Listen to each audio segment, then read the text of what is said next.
The April the 19th of 2010 special call meeting of the Public Safety Committee to order.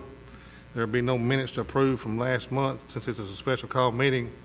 On the agenda tonight, we've got a plan that's being presented by Kevin Lyer. He's the fire management consultant of the County Technical Service Assistance Services. At this time, we'll go ahead and call the meeting to order. Kevin, if you would you like to go ahead and get started with your presentation, please, sir? Thank you for the opportunity to talk to you all tonight and present this project. Okay, get our AV worked out here. As most of you all know, back in, I believe it was 2005, we did a previous project for Rutherford County looking at the volunteer fire departments and some of the challenges that were there. And there were a lot of recommendations. It was a pretty extensive report. And one of those recommendations was to look to in the future to combine fire services into a more centralized body of the fire department. And back last summer, Mayor Burgess asked us to go ahead and revisit that and to look at where we're at now. There has been some significant accomplishments since then by some of the departments, and there has been very good progress made forward. But with that, we put together a group of study committee members here consisting of Larry Farley, Joe Johnson, Chris Clark, Craig McBride, and myself. And over the course of a couple months and trying to get lots of schedules coordinated, we were able to get together and to do a lot of research on this project and to put together this plan of services. I would like to say that this project is the foundation, and this is what will build a very successful fire and rescue department in the future. But this is not the complete plan. I don't think that the county could afford what the complete plan would ever be. This is something that we want to establish a firm foundation, as I said, so that it will move forward in a quality fashion as the needs of the county grow, and as the citizens, the demands, and the risk continue to rise in the county. So with that, I'm going to go through this project. This PowerPoint is just some talking points, basically. It's not a complete synopsis of the report. You all have had a chance to hopefully to kind of glance at it, and if you have any questions, I'll be happy to answer them as we go along. But this is just sort of the highlights, I guess, is the best way to put it. The fire service in Rutherford County is there's a few challenges. As we said, there's been a lot of good progress made going forward, but there are some challenges that still exist. As you know, it's independent fire departments. There's 11 departments that are all run independently by their and they're run by their boards. The county really has no say-so in how these departments are run because they're nonprofit corporations. Each of them are. So with that does create some challenges because, as with any business, there's different ways of doing things, and what one department's priorities are or their focus is for the future may not be what's best for the county as a whole, as well as for other neighboring departments. There's the leadership levels are varied across the board. Each of these departments have their chiefs are elected by the boards, depending upon what the process is within the department. And you have some very, very highly trained and highly experienced chief officers that are elected on a normal basis and stuff, and then you have some that don't have the same level of leadership, and I see that all across the state. This is nothing new to Rutherford County here. Really, none of this stuff is new to the state. There's a lot of these challenges throughout in other counties. I guess the unique part is that your county has grown so much, and there's such a higher level of needs, and that does raise it to I guess to the forefront more so. The training is sort of along the same lines because these departments have their own governing bodies. They have their own SOPs. There isn't the consistent amount of training, both in the quality as well as the quantity, and that goes from the basic training all the way up to some advanced classes that are there. Several of the departments are doing an excellent job with the training, I will say, and I foresee them to continue to do that. The planning ties back into with having 11 different viewpoints as to how the fire departments should operate. Most departments are just looking at their jurisdiction, and that's very understandable because that's where the services for them has to be given. But there isn't that broad view of looking at the entire county as a whole. And then the cooperation, and that's where I've personally have seen some challenges between departments.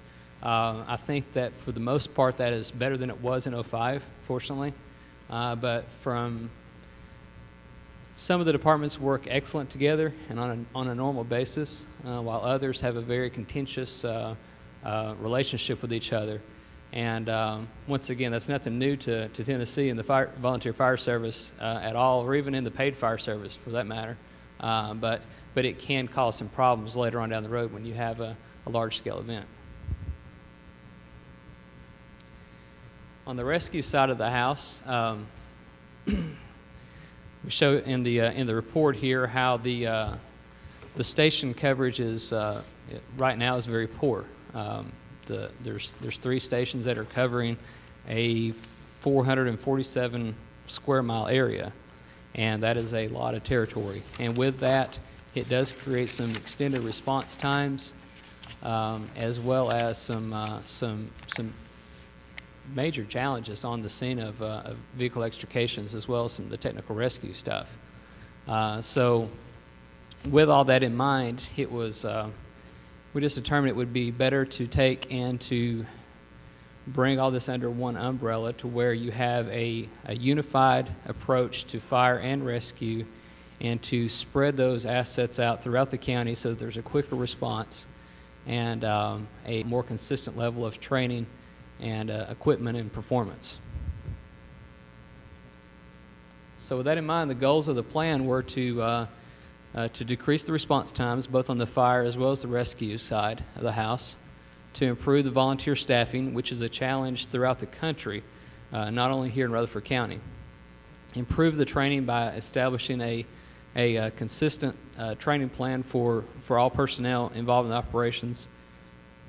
Improve the disaster response and to have a more unified approach to this, to where it will decrease the scene congestion and improve the response capabilities. And all of that is tied into to having the once again the training and the stations adequately placed and staffed. Equipment compatibility is another issue that's very, very important, especially when you're looking at extrication issues and possibilities of failures of a power unit or something like that, where everybody's using the same type of equipment. I think the buzzword for that is called interoperability now, and that goes on equipment as well as communications. The overall direction to have a consistent viewpoint of the entire county outside the cities is very, very important, and as well as the accountability that goes along with that.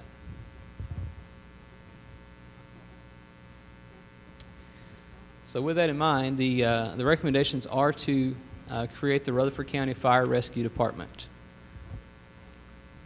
That's the first step that that would take place in this process. The departments that will be discussed here have all met. The boards have met. They have signed on to the concept of this and to move forward with it. The county commission will need to pass a resolution that I can certainly help you all draft. And the county fire department statute is Tennessee Code Annotated 517-101 and the rest of that chapter. Consolidate Rutherford Volunteer Fire Department, Salem Blackman Volunteer Fire Department, and Rutherford Rescue into the core Rutherford County Fire Department for the purpose of this statute.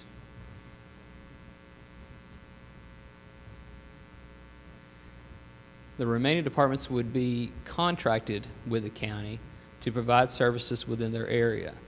And that's very important in the fact that the statute states that when you create a county fire department, it encompasses the entire area outside the city limits, but the statute allows you to contract with existing departments or even municipal departments, as we have in some counties in the state, to provide that coverage area where the county isn't doing it firsthand, I guess is the best way to put that.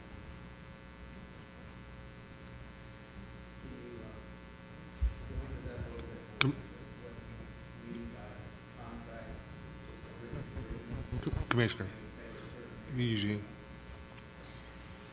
Yeah, I'll repeat your question for you. The contract would basically be, and this would be nothing that would be so difficult that the departments could not obtain. But what it does, it creates a contractual arrangement between the county and the business providing fire protection, which is the existing departments. My recommendation would be there would be some minimum criteria in that contract, such as certain training requirements, things like minimum training of the personnel, which of course there's a state law now that the firefighters have to have, but also things like minimum driver training and refresher driver training, because the county has a large amount of county assets that the departments are using. Certain paperwork would need to be turned in, just one, to keep you all informed as to the activities of the departments, but also to help them to improve their ISO ratings, and so much of the ISO rating is on paperwork that that is it's a vital part of it, and that's also to where the county fire department could assist those departments in that process as well. So not a really stringent contract to where it's just all locked down and everything. It has to be something realistic, and we've got some examples of those from some other areas that you could use. Kind of like what the agreements we have with them now, that we passed here probably, less than a year ago, something similar to that. Liability insurance. Would the county be carrying that on for everybody, or would it be like it is now? I think that the way that I would recommend, the way that the other counties that are doing this are doing, is that obviously the liability for the county fire department would be on the counties, but then that you would have a minimum liability in that contract that each department would need to retain. So, all right, okay. Combine the efforts of the Smyrna Rescue Squads with Almaville, and that way you'll have the personnel within that area could join the fire department, and they could either be cross-trained or they could have a specialized rescue division. Either way would be fine, but that way, once again, you're coordinating this stuff, and it's all falling under the fire rescue umbrella, even though Almaville would still be an independent department at the time.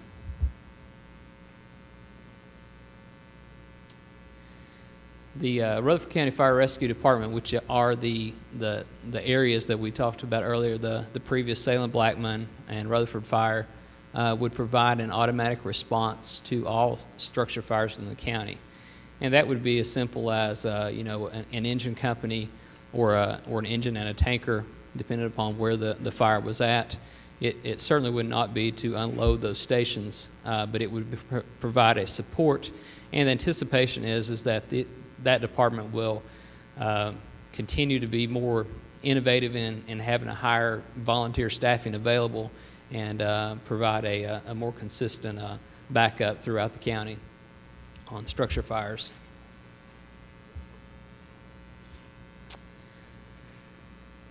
Provide primary rescue in the first two rescue zone and backup of the other rescue zones. And what that means is that, as you've seen in the plan, the rescue trucks and the concept for that is to provide these crash trucks and multi-hazard rescue trucks throughout the different geographic parts of the county. And of course, the Rutherford County Fire Rescue would provide its own first due, but also it would provide a backup to other areas of the county that the staffing may be not available that day, or they may be on another run or something like that, as well as continue to use the SORT truck and crew as a tertiary backup through this plan. and then move the dispatch to the for the fire and rescue to EMS. And what that does is that that's not a negative reflection upon where it is now, but it does provide a more consistent and controlled manner of those entities that are working together now, as well as going to work together in the future more so. All that communication is coming from one single point, and they're not having to use two different radios for EMS calls versus fire calls and whatnot. So that'll just provide a more efficient, I think, command and control of the communications and the feedback from the field. Here's a recommended organizational chart. The statute states that the county mayor appoints the fire chief, and that is confirmed by the commission. With that being said, that the fire chief should report to the person that appoints him. The rest of this chart is pretty fluid and dynamic, and I do not expect that if the commission moves forward with this, that every box in that will be filled when this thing starts up, because this is a recommendation, and as the formation of a new department occurs, you have to fill out and see how the players are and everything, and who you have that's available, who's on staff. And all those boxes may not be filled out for a couple months or a year or more so. But that is, I think, a very good chart for planning purposes and for training purposes of personnel to get them to that level. The important part of that right there shows that the District 1 and District 2, those are the existing departments that are Rutherford Fire and Salem Blackman. And with that, the assistant chiefs would be over the personnel that they're used to working with at this time. And then on the box on the right side there, that's the contracted departments, and that's just showing the whole picture of the fire service in the county. And over time, I foresee that other departments will come into the plan and into the system, and you'll have more districts and less contracted departments as that occurs.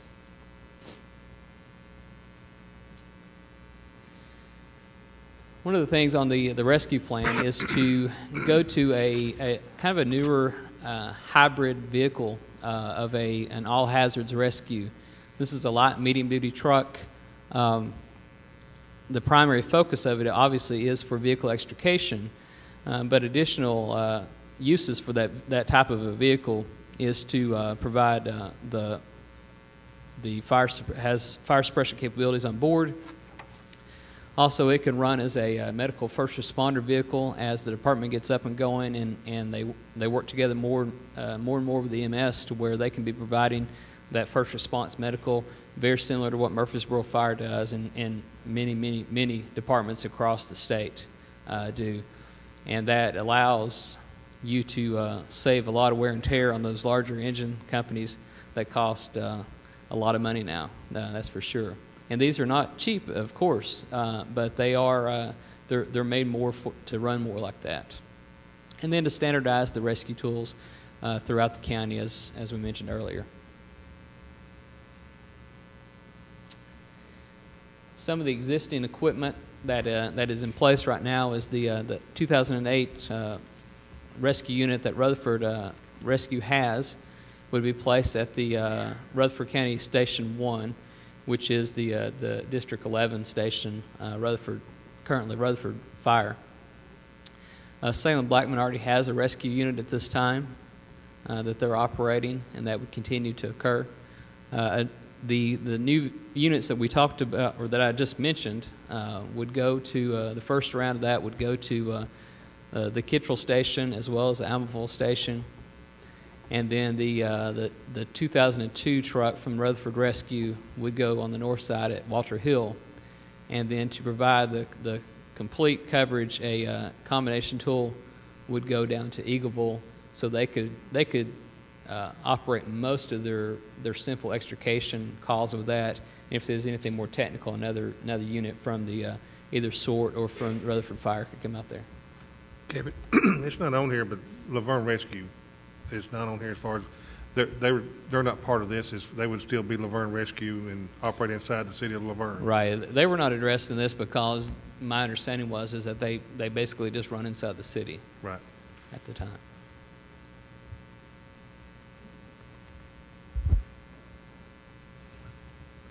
Some of the additional recommendations are to an additional station or an add-on to a facility over in the Blackman area.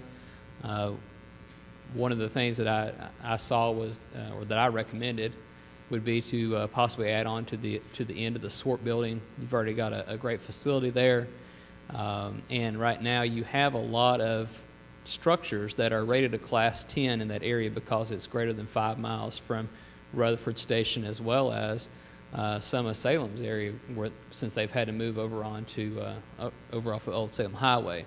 So that would provide an immediate erasing those Class 10s, and for those that are paying higher insurance premiums, it would provide an immediate relief to that. The other issue with that right there, that as to why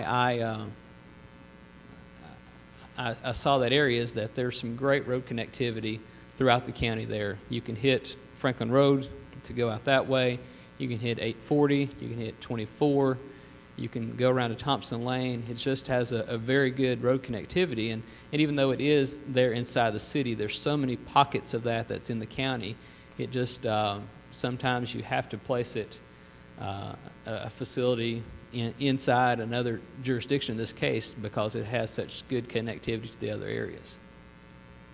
A similar approach to that is, and I mentioned when we did the presentation before, is that Bradley County does the same thing. They have a station right in downtown Cleveland that they staff with full-time personnel, that even though it's inside the city, it has a good connection to the loop around Cleveland, and it responds on all the fires as well. So it's a program that does work. Speaking of Bradley County, now, with Bradley County and Cleveland being pretty close to, I guess, population of what Rutherford County, Murfreesboro, and Smyrna area, They're quite a bit smaller, actually,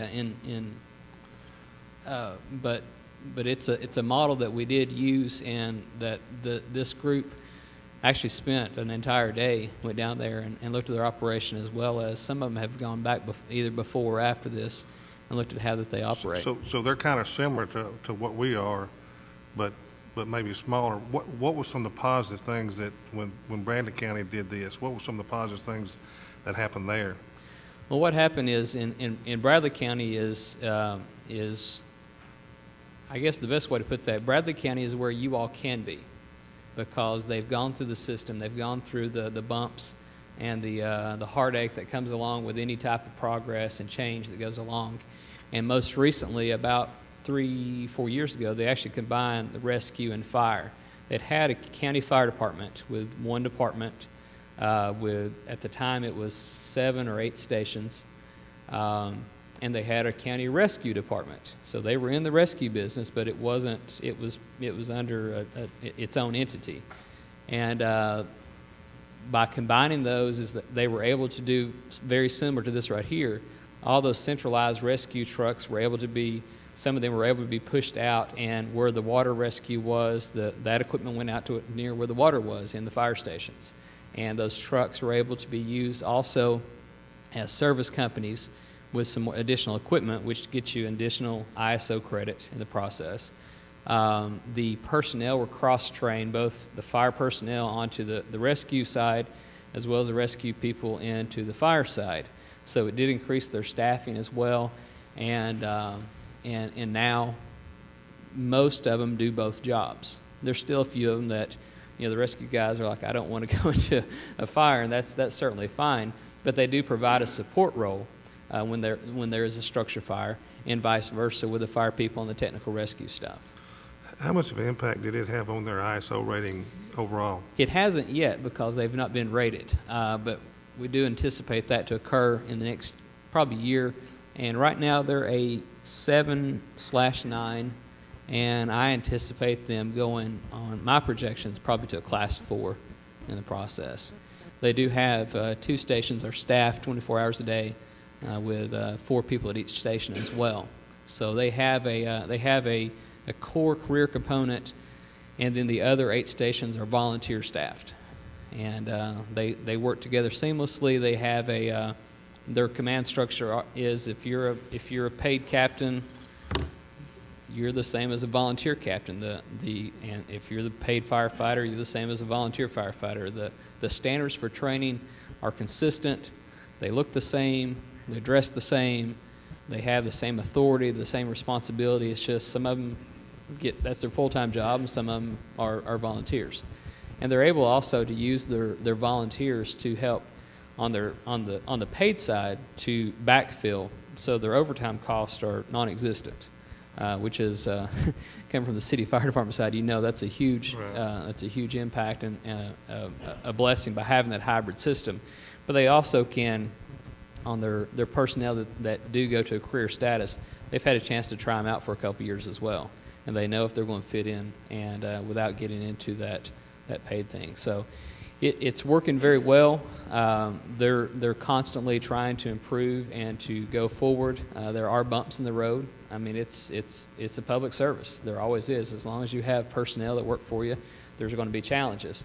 But the system is working, and I use them as an example. And I certainly would like to use you guys as a positive example, so we don't have to take people all the way over to Cleveland, here in a couple of years. So. But with that, also one of the things that needs to occur is that the response zones need to be relooked at and adjusted. There's been some stations that have been added, stations that have closed. Hopefully we'll remedy that with the first bullet point there as well. But things need to be tweaked. Yes, sir. Back on the first part where you're saying about near Blackman High School for this new fire station. Right. Down in Bradley County, were they able to get donations of land for this from people? I'm just saying, anywhere. Once upon a time that occurred, but now the last piece of land, and they went with the best piece of land. A lot of times the free land is not the best, and I know that they paid a pretty good penny for the last piece of land. But the other part of that too is that in Bradley County, the city of Charleston asked them to take over their fire protection. So they were able to add a station in an area that they needed coverage just by taking over those operations and coming outside the city limits as well. Well, no, because we have in this county, there's around the city of Murfreesboro, they're putting in anywhere from a 3 to a 5 lane highway, and it goes out 96 at Beasley, and Moreland is where it's going to be going through, which is from there is a straight shot down to 840. And I'm just thinking, land, when you're getting in there on Fortress and Manson Pike area, right near that interchange on 24, it's not cheap. Right. Let's put it that but way. Luckily, you own quite a few acres in that area now. Okay. Because you got that. I guess it's the public safety corner there. You've got 911, SORT, EMS, and then plus you've got the school property there too. And what I would foresee, the way that if it were my decision, I would recommend that probably an additional couple of bays would just be added onto the SORT building. You're just barely increasing the footprint of it. One bay could be a simple with showers and office and living quarters for some either part-time staff or for the volunteers, and then another bay for the fire truck. Yes, sir. I just want to make one comment. As you said earlier, this is a building block. This is the foundation. And as you have emphasized on that second bullet point, reevaluate all first due response zones and adjust accordingly. So this is sort of going to be, I believe, an ongoing process, and it may very well be that this is the right plan.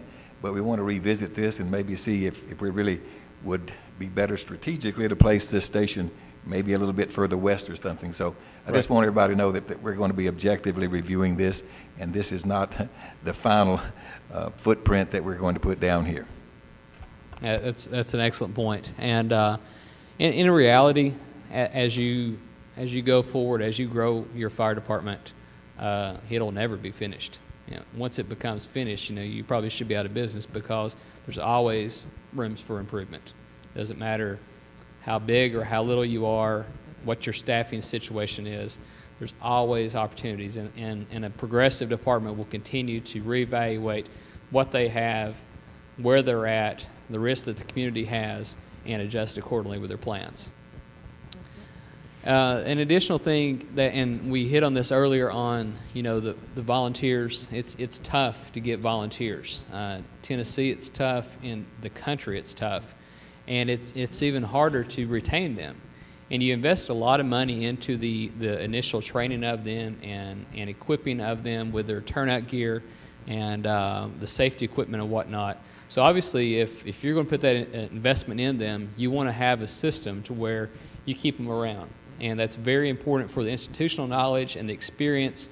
And throughout the country, it's the fire service, both career and volunteer, is losing a lot of experience, and there's less and less fires as well. And that's not a good situation for those things to line up that way. So, an aggressive recruitment program is very, very vital. And when I say program, I mean a comprehensive program. And that's something that the department leadership needs to address. One of the things, and Bradley County uses this, Fayette County uses this, there's several municipal departments that are volunteer use this, is an incentive type program to where the county budgets a certain pot of money. It's a fixed dollar, and for the personnel, when they go to training, when they go to calls, when they do standby shifts, they get points in that system. And then at the end of the year or twice a year, those points are added up and it's divided, and it's a reward system for the volunteers to help them to compensate for their time that they put into it and their effort. They're not going to get rich by it, but it's nice to have some vacation money or some Christmas money coming back, and it's a fixed level. And what it's done, where I've seen, is that for the cost of less than what one salary and benefits of a full-time person is, it's improved the level of training, it's improved the staffing, and it's a very cost-efficient program. And then the last one is maybe the most controversial of the entire report, but I know that you all have done that in certain subdivisions here where they've not been able to meet the needed fire flow, is to look at fire sprinkler legislation here in the county. That will help reduce the risk to the citizens as well as to the firefighters. And we could talk for 2 days on the benefits of that, but I won't tonight. So with that being said, is there any other questions on that point there? Good. All right. Currently, of the 11 departments, they're each receiving $30,000 apiece, and the total expenditures, including the fire coordinator salary and benefits, are a little over $388,000. With this plan and the suggested budget that we worked on, and once again, it's a foundation. There's things that need to be tweaked and looked at and whatnot, but the plan itself would cost just about $19,000 more than what's currently being donated to the departments. With that, you are now more in control of your fire service and rescue service. You're in a contractual arrangement with the departments.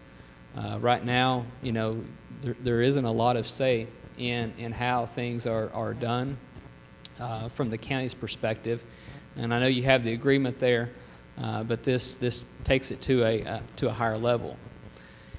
And the funding of that would come from situs-based taxes. When you do get into having a county fire department, the statute's very specific in how you pay for that, and there's 3 or 4 different mechanisms that you can use, but all of them come from tax dollars collected in the unincorporated areas. Right now, you're able to use general tax dollars that are coming from inside the city as well as outside the city because it's just a donation to the volunteer departments. This would eliminate that, and it would the fire protection, the money to pay for fire protection would come from the areas where it's being spent. Kevin, question. I think I heard you correctly.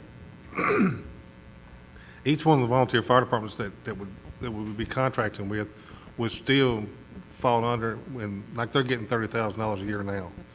So in this plan, they're still getting, like, if we want to give them $30,000, or if we want to give them $40,000, or whatever. right. That's still able to be in the plan, right? Right, the commission would set what the contractual arrangement is. I mean, the mayor would negotiate the contract, obviously, and then the commission would fund it, just like you do on the sheriff's office or the school board or whatever the case might be. Okay. So, in the figures that we came up with, it retains where you're at now. I did not reduce anybody's payment. Some of the capital expenditures that are out there are the paying off of and finishing out Salem Blackman Station. They, as most of you know, they just built a new station out on Old Salem Highway, which is because they were basically forced out of their facility there on Franklin Road, and this would pay that off. And right now it's a shell, and it's a very nice shell, but there's no facilities inside there.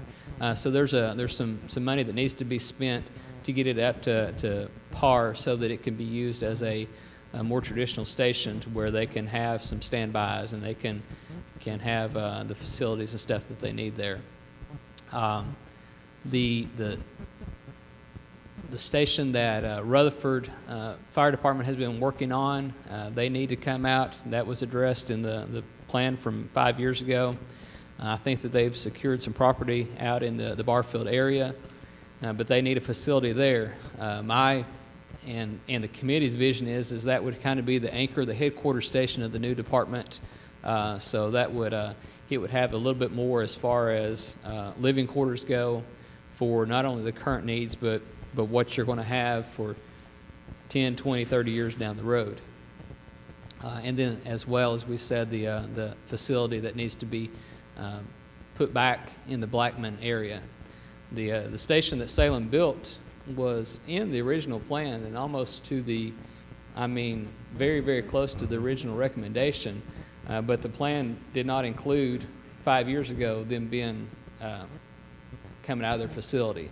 So there is a gap there, and that does need to be addressed. The Rutherford Rescue has a current debt of about $250,000, but the selling of that facility, or possibly the use by the county of that facility for another type use, could help offset that need there.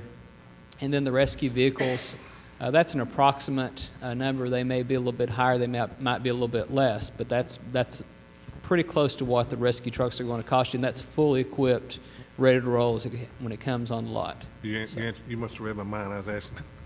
I saw that fire chief hat come on there real quickly there. And obviously, all of this stuff, any grant opportunities that are out there, I would recommend the county to aggressively seek it. But also on the grant side, with the county having a fire department, and it puts them in a better position to receive the FEMA, the DHS assistance to firefighter grants, and those type things, because what that does is that they look at call volume. So obviously your call volume is going to be bigger now because you're running 2-3 districts as opposed to just one each.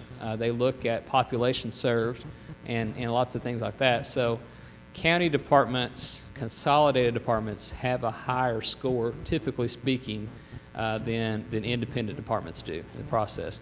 And these departments in this county, especially Salem and Rutherford Fire, both have been very, very successful the past few years. So keep their pencils sharpened and do it as a collective effort now. And in those grants, could it not be that those grants could spill over into the contractual with other departments like Christiana's and the Fox? Yeah, what Rock can happen Labels? is that a lot of those grants can be what they call regional grants, and where the county could be the host department on a regional project, whether that's turnout gear or air packs or a training facility, whatever the case might be. The county would be the host department, but it could benefit the other departments as well. with that. And I know you serve on those committees up there whenever they do that at the federal level. Do they look favorable on those type of departments when they can touch more departments and Yeah, more people? I call it the bang for the buck theory. And when they can get more dollars in to hit more folks without duplicating the efforts and the administrative cost and everything else that goes along with that, they score higher. So these grants could spill over into the other departments that we contract with. Right. As long as the county department was the host department for that, yes.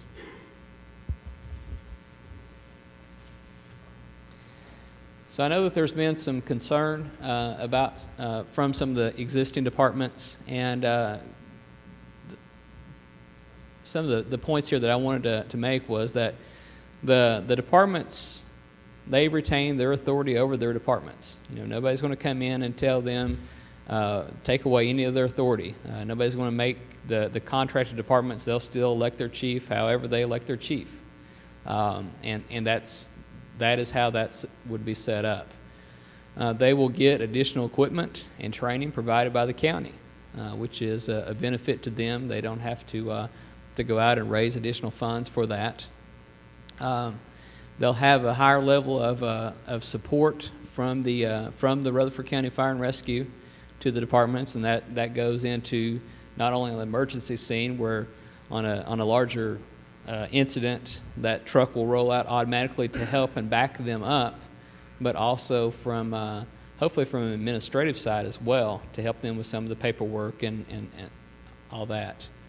And as we said earlier, based upon our recommendation, and I realize every county in the state is going through budget crunches unbelievably as well as the state is, but the numbers that you saw were based upon current funding levels staying the same.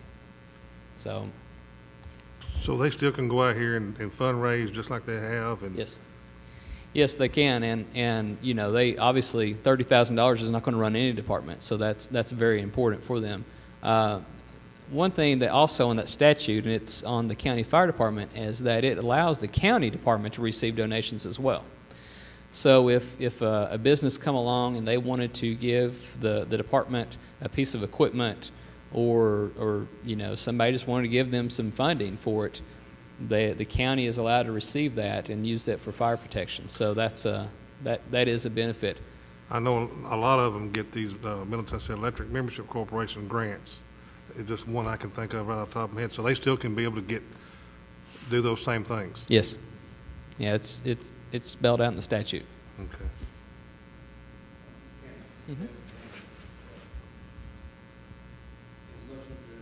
Listening to you, all I see initially is one paid person on this whole plan, and that's the fire chief. Right. Is that correct?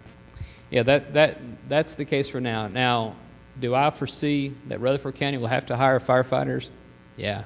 Whether you do this or not, at some point, you're going to have to hire firefighters because your county is large enough, the hazard is here, but we try to be realistic in this plan and the fact that the money isn't there now. So that's something that needs to be looked at in the future, as well as most counties. The transition from a completely volunteer fire service to a combination department, there's several counties throughout the state that are looking at that now, as well as have addressed it, and Bradley County being one of them. Bradley County 4 years ago had one person. Their advantage is they had a fire tax in place, so they had the funding mechanism in place to where it was much easier to go to a combination department. Going back on the response times, like on the rescue, so it's going to be quartering off in 4 different quadrants. Eventually, there will be 6, if I remember correctly, on this, to where it'll be. And I was talking to Mr. Clark this morning about this, and that I'll use Knox County as an example. Knox County is covered by Knoxville Volunteer Rescue Squad, and it's one of the premier rescue agencies in the southeastern United States. And they are only running 4 crash trucks to cover all of Knox County. So this will have an even better coverage than what is in that case with that. So the you've got the different zones there, as well as the sort truck is still a backup for the more technical type things that you incur. So by having this, like, I'm gonna use, for example, Kittrell. Right now, Rutherford Rescue Squad covers Kittrell's area. In Rutherford's building is over on College Street, off Right. Old Nashville Highway. Roughly an estimated response time is, what, 20 minutes? If we're, Probably so. There's some maps on here that show some of those times, but that's a hard drive through town. right. So, dare to say, we probably could, well, I say we, I'm talking about with this plan, we could cut the response time to the Kittrell area roughly, or the Las Casas area, roughly in half, or even better. Yeah, based upon and using some data from previous calls and using call history is, while it doesn't address every specific point where there might be a call, it's a good indicator as to where things occur. So using that, the chart here shows that there were 122 calls out of almost 200 that were 10 minutes or greater just to get on the scene. And you know, some of those were 10 minutes and 1 second, and some of them were 20 minutes or so.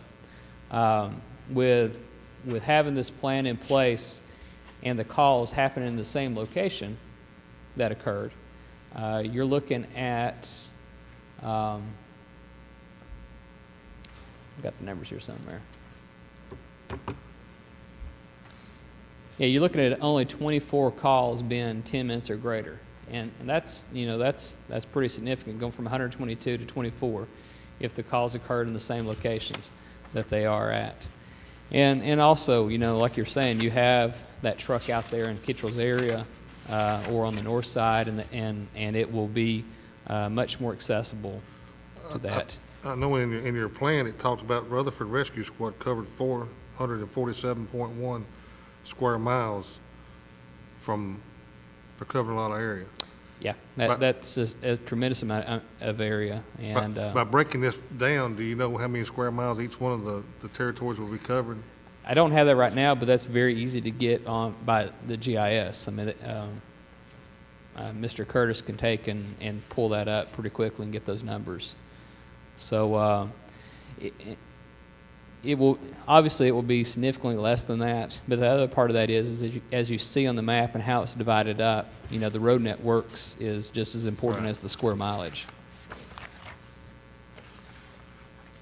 And along with those, when rescue rolls, and it's usually on a 1046, which is a wreck with injuries, there's usually someone that's injured and needs help, and that response time needs to be pretty quick.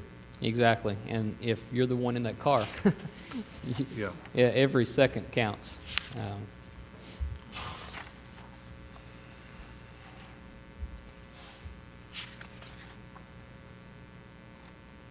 The other part of that too is that it will, you know, right now the sort truck is having to run a lot of calls that it wasn't designed to, and with this in place, this will allow for the life of that truck to be extended, because right now, if it keeps up at the same pace, that truck will have to be replaced a lot sooner than what was anticipated when that company was put in service.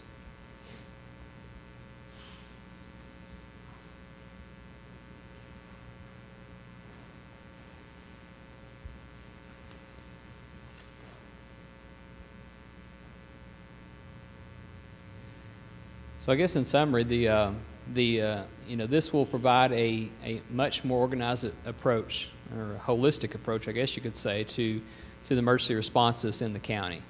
The training will improve. Cooperation will be higher. Or it should be higher.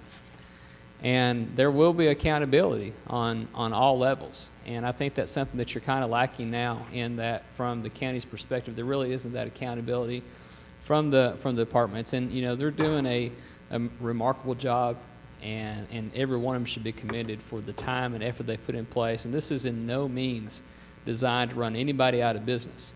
But this is where 5 years ago I foresaw the county going toward. And in reality, things probably we should already be past that point on the foundation part now. But we're here now, and so hopefully things will go forward. Is that all you've got, or? I'm done. All right. Any questions for Kevin from the committee? Or the mayor? Kevin, on this situs-based taxes, this is a little bit technical, but I understand what that is. Since these organizations, these volunteer fire departments and rescue squads will still be nonprofit organizations, can we still continue, even though we're contracting with them, to make charitable contributions to them? That's a really gray area, and I think that probably county audit would say no, because what it is that when you pass that statute, you're in the fire business, or when you pass that resolution, you're in the fire business and everything outside the city limits. And there are counties that do that, but that's not the way it's supposed to be. So I'm trying, I would definitely run that by county audit. And I know one county in particular that they've kind of found a way around it, and it's working for them, and they've created a separate association that they just donate the money to. But it has its ebbs and flows, and it depends upon the cooperation of the departments within the county to vote on how they distribute it and whatnot, and it gets kind of nasty from time to time. Well, could we still not make charitable contributions to, like out of the general fund instead of the situs tax? Do it in that manner? The way that I read the statute, no. I guess the best way to describe it is that it's either you're out of the fire business or you're in it. And right now you're out of it, even though you have these agreements in place. I beg to we own all these fire engines, and I think we've been in it for a long time. I agree with you in that, and in my opinion, right now you have a higher liability than what you would have if you pass the fire department, because right now you have a lot of apparatus, but $2.5 million, I guess that was at the time. Well, two per fire department. That you really have no control over, and there isn't any checks and balances in the process. So that opens the county up. I think so, and of course that's something that's addressed in a court of law if something unfortunate were to happen. But yes, you are in the fire business, but I'm talking from a statutorial standpoint on how you fund it. You're either a donation based or you're in it, and when you're in it by the statute, then it's very specific in how you pay for it. So, but I think it's probably 6 of one, half a dozen of the other. We're going to spend roughly the same amount of money, so it just depends on which pot we're going to take it out of, you might say. So I think it will work either way we address this. and fortunately, this county is large enough that it has more situs-based opportunities than some of the other counties. Other places, it's just not possible. And so it's like you're saying, you're not spending it from this hand. You're spending it from this hand, and whatever this hand was coming from, then you move the money around. So. Anybody else on the committee? Mr. Daniel? This is just a curiosity question, really, but why would it be important to change the dispatch to EMS rather than leaving it where it is? Well, for a couple of reasons that I see. One is that currently for the departments that are working on the first responder program, when there's a medical call, they have to switch over to the EMS radio, and when there's this fire call, they're on the fire channel, which is dispatched from the sheriff's office. This program here as a whole creates a stronger collaborative effort between EMS and fire because of the SORT capabilities and the direction on the rescue side. So it just kind of puts everybody on the same page and that they're all singing off the same page in the hymnal, as the old church saying goes, and it will be more efficient on the communication side when they're operating on the scene. So it's a unification matter then. Right, and they're not having to worry about which channel they're on and whatnot. It's more towards interoperability with a high band and low band frequencies. Law enforcement's on different frequency, or one of them's on high band and the other is on the low band as far as ambulance service and fire. And it's interoperability between the fire department and the rescue, talking with the paramedics on their frequency, basically, what it boils down to. Yep, very much. Mr. Mayor? Gary, I want to make the point that we've had 2 studies now. This is one of them.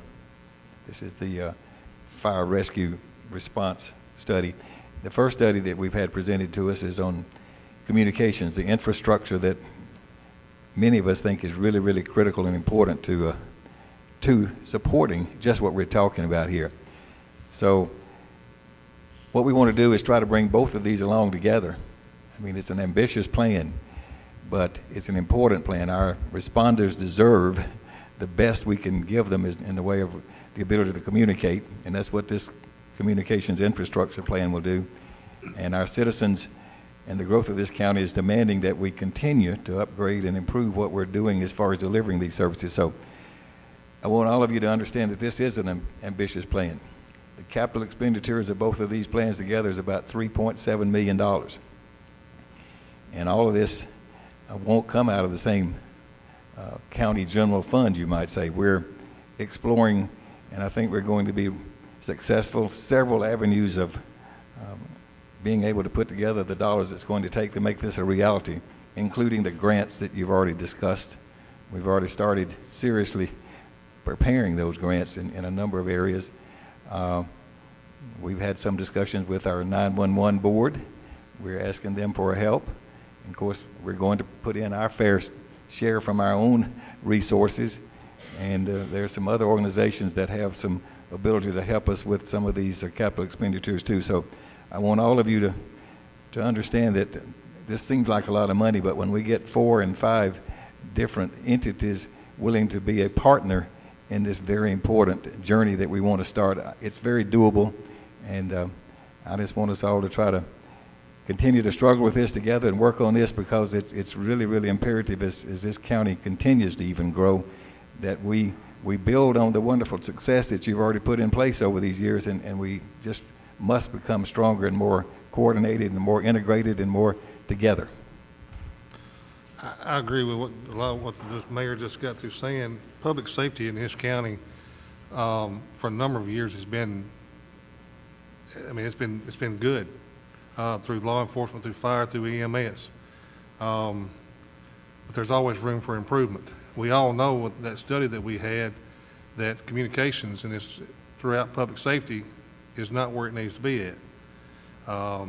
You know, we got firefighters going in burning buildings and not able to communicate out. We've got police officers going on calls, not able to get out when they need help. We've got paramedics going on scenes that are dangerous as well and not able to communicate through their dispatch. We've seen the study that where the dead spots are at in this county. We see the need for the fire service. The fire service in this county is one of the tops in this throughout the state of Tennessee in the southeastern region, but it can be better. I think the plan that we have been presented with the communications, and I think the plan that we've been presented with this fire and rescue can take this county into the 21st century and build on it. Yeah, it's going to cost some money, but like the mayor said, there's 4 or 5 different groups that are going to help pay for this. It's just not going to be on the backs of the taxpayers like normally it would be. It's a joint team effort between a lot of people working on grants and 911 and other people. But we've had a lot of good discussion here tonight, and if we got anybody else on the committee that'd like to, this county is right at 250,000 people. In the rural areas, it's roughly 100,000 people in the rural areas that these firefighters are out here, you know, protecting every day. You know, I think we need to make it and fix it where it's better for them, to help them and protect them. You know, Commissioner. Mayor, the number, the 3.7 you threw out, I was trying to put pen and paper together as far as what new trucks, I guess we would be budgeting for and what we're going to need in the coming years. Is that the 3.7 that you're throwing in there would be for that equipment? That 3.7 includes those first two fire rescue trucks that we were talking about, plus all the structures that we're talking about, either assuming debt on our building, and even in addition to that, it's got $300,000 for new ambulances that we must acquire. We just haven't bought any in either 2 or 3 years now, so all of that's in there as well.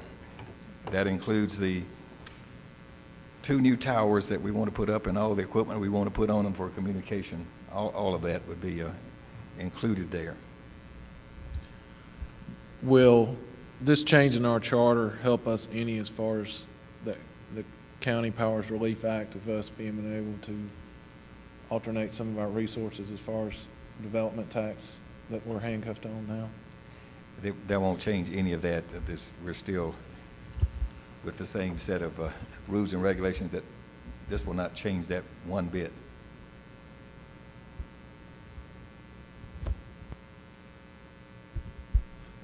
Mr. Chairman, we're in the process of beginning some serious budget developments and proposals that we're having to take forward, and to allow me to have enough flexibility to at least make proposals to the budgeting process and to the commission. If there could be just a simple endorsement, this is not a final authorization to spend any money, but an endorsement of both the communications plan and this fire rescue plan. It's something that we need so that we can start making some real good number crunching as far as making some presentations that are going to really lay all of this out in some sort of official manner over the next few months. And also, a while ago, I left out one of the most important things that I think that protecting is the citizens. The citizens out there, like you said a while ago, Kevin, if we have a rescue that's coming from in the Walter Hill and the Las Casas and the Kittrell area, it's going to be it could be 20 minutes. And with this rescue plan, and where the fire department out there and can have, that person is going to have a better chance of surviving with the good paramedics that we've got and with the extrication equipment that's out there. The citizens are going to be better served. Not that they're not being served now, because they are, but they're going to be better served with the response times being less than what they are. Yeah, there's no doubt. I mean, this will take the level that you have now and take it to a new level, and everyone will benefit if you're on the receiving end of these services, for sure. Right. Mr. Chair. Yes. I'll make the motion that you want for, that we approve the concept and to further study for both the communication towers that we need and to the Rutherford County Fire and Rescue Department to look into it further and to see where we can come up with the capital to afford it. Okay, I've got a motion on the floor. To have a second? Second. And a second. All right, is there any discussion on the motion on the floor? Okay. If you would, Becky, go read the motion. To approve the concept of the communication plan with towers and the fire rescue plan to enable the county mayor to make budget plans. That's your motion, and that's your second, Commissioner Daniel? Okay. Any other discussion? Our hearing, our seeing none. Let's call the roll on this one.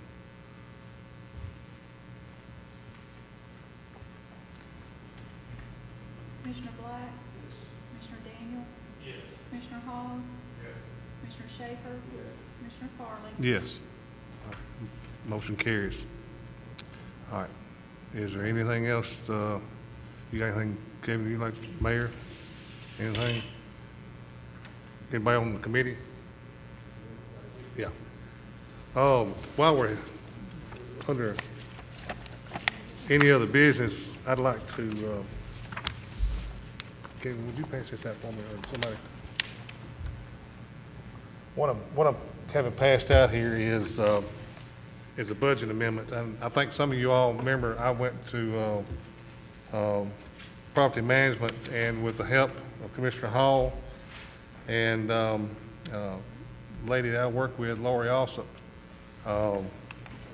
we went around and talked to a number of people about the firefighter memorial. And first off, I'd like to thank some people, because we've actually raised the money. And I say we, a lot of people.